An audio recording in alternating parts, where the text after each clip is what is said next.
তাহলে শোষণটা হইলটা কিভাবে? পূর্ব বাংলা এবং পশ্চিম পাকিস্তানের পাঞ্জাব, সিন্ধু, সীমান্ত, বেলুচিস্তানের মানুষ সবাই দেশের সমান নাগরিক ছিল না? একটা কথা বারবার বলা হয় যে পূর্ব পাকিস্তানের জনসংখ্যা পাকিস্তানের জনসংখ্যার 56%। করের ব্যাপারে সবচেয়ে গুরুত্বপূর্ণ তথ্য হচ্ছে পূর্ব পাকিস্তানের মানুষ পাকিস্তানের রাজস্বের কত যোগান দিত জানেন? 26%, মাত্র 26%।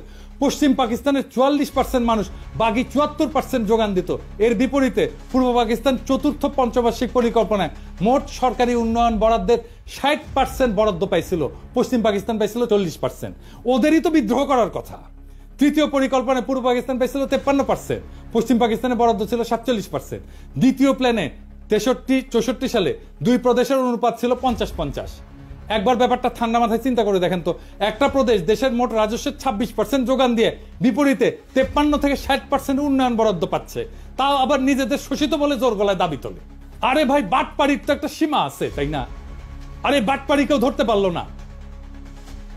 উল্টা আমরাই তো এক হিসেবে পাঞ্জাব, সিন্ধু প্রদেশকে শোষণ করছি।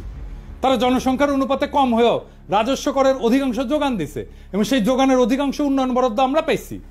তারা তো এই ব্যাপারে নিয়ে একটা টু শব্দ পর্যন্ত করেনি। আরে বেটা, চামারের চামার, তুই বেশি টাকা নিলি আবার বলিস আমাদের শোষণ করিচ্ছে। পাকিস্তানে 1955 সাল থেকে 1975 সাল পর্যন্ত 20 বছরে সর্বমোট 4টা পঞ্চবার্ষিক পরিকল্পনা হয়, মানে 5 বছরের বাজেট করা হয়। সেই বাজেটের মূল কপি এবং প্রাসঙ্গিক পরিসংখ্যান বিশ্লেষণ করলে আওয়ামী লীগের অর্থনৈতিক বৈষম্যের বয়ানের বেলুন ফুটা হয়ে যায়। লীগের পোস্টার সম্পূর্ণ ভুয়া, মন গড়া, আন্দাজে বসানো সংখ্যা। একটা মজার ব্যাপার লক্ষ্য করলে দেখা যাবে পোস্টারতে অধিকাংশ সংখ্যা 2 দিয়া গুণ করে মিলাই দেওয়া হয়েছে। যেমন ধরেন, উন্নয়ন খাতে আমাদের 3000, ওদের 6000। শতকরা অনুপাতে খুব সুন্দর করে আমাদের ভাগে 10, 15, 20, 25 বসায় দেওয়া হয়েছে।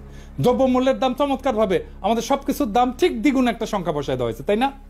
একটা বাচ্চাকে অঙ্ক কষতে দিলে সে অঙ্ক না পারলে উত্তরে যেরকম একটা সংখ্যা আন্দাজে মিলায় বসায় দেয়, ব্যাপারটা ঠিক সেই রকম। তবে এই পোস্টারের প্রস্তুতকারক আওয়ামী লীগের এক টাউট অধ্যাপক।